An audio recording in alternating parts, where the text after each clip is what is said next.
अस्सलाम वालेकुम dear students, कैसे हैं आप लोग।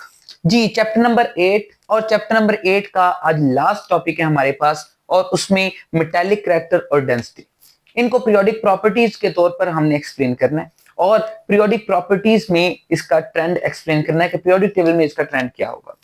सबसे पहले तो definition, the tendency of atom, किसी भी एटम की टेंडेंसी टू लूज इलेक्ट्रॉन।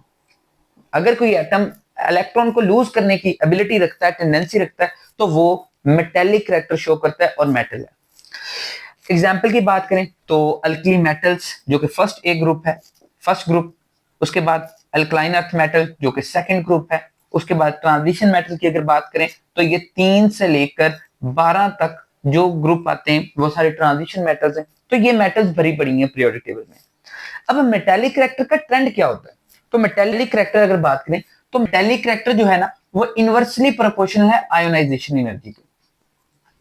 अगर किसी एटम की आयोनाइजेशन एनर्जी कम होगी ना उसमें मेटेलिक करैक्टर ज्यादा होगा, अगर किसी एटम की आयोनाइजेशन एनर्जी ज्यादा होगी उसमें मेटेलिक करैक्टर कम होगा। तो आयोनाइजेशन एनर्जी का क्या ट्रेंड था? लेफ्ट राइट इंक्रीज करती है, टॉप टू बॉटम डिक्रीज करती है। इसका उलट मेटेलिक करैक्टर का, मेटेलिक करैक्टर जब टॉप टू बॉटम मूव करते हैं, टॉप टू बॉटम ग्रुप में मूव करेंगे, टॉप टू बॉटम मूव करते हैं तो metallic character M dot C बेटा metallic character increases. Metallic character क्या करता है? इंक्रीज करता है, आयोनाइजेशन एनर्जी डिक्रीज करती है। उसके बाद left to right, left to right अगर मूव करें अलोंग दी पीरियड्स, पर अलोंग दी पीरियड्स मूव करने से आयोनाइजेशन एनर्जी इंक्रीज करती थी, ये क्या करेगा? डिक्रीज करेगा। और यही वजह है, आप स्क्रीन पर भी देख लेते हैं, आप स्क्रीन पर भी देख सकते हैं कि हमारे पास जो मेटेलिक करैक्टर है वो लेफ्ट टू राइट डिक्रीज करता है, क्योंकि पहले दो ग्रुप मेटल्स, ट्रांजिशन मेटल्स, उसके बाद अगर पी ब्लॉक देखें तो उसमें सारी की सारी नॉन मेटल्स भरी पड़ी हैं और नॉन मेटल्स होती हैं सारी, और इसी तरह मेटेलिक करैक्टर डिक्रीज करता जाता है। और अगर टॉप टू बॉटम मूव करें तो मेटेलिक करैक्टर इंक्रीज करता है, चाहे वो फर्स्ट ग्रुप हो चाहे वो लास्ट ग्रुप हो। हेलोजेंस है ना, हेलोजेंस नॉन मेटल्स है।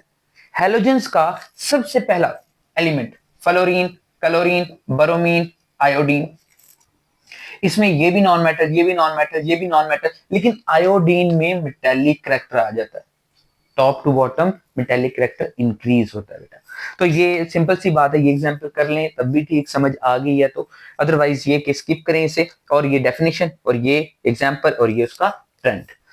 उसके बाद डेंसिटी की तरफ मूव करते हैं। Density, mass of substance in a unit volume, एक स्पेसिफिक वॉल्यूम में जितना मैस है किसी सब्सटेंस का वो डेंसिटी है, और यूनिट इसका ग्राम पर सेंटीमीटर क्यूब में।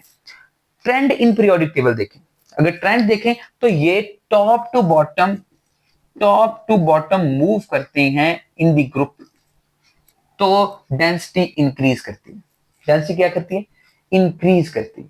क्यों? एटॉमिक साइज इंक्रीज करता है, तो ये एटॉमिक मास जो है वो इंक्रीज करता है, डेंसिटी इसकी इंक्रीज करती है। और डेंसिटी लेफ्ट राइट मूव करें तो नॉट सिग्निफिकेंटली, ये ना बुक में वर्ड यूज किया, नॉट सिग्निफिकेंटली बट इंक्रीज्ड। जब लेफ्ट राइट मूव करते हैं तो इंक्रीज करती है, लेकिन इतना सिग्निफिकेंट फिगर नहीं है, मतलब इतनी प्रोमिनेंट वे में इंक्रीज नहीं करती जितना के ग्रुप में करती है।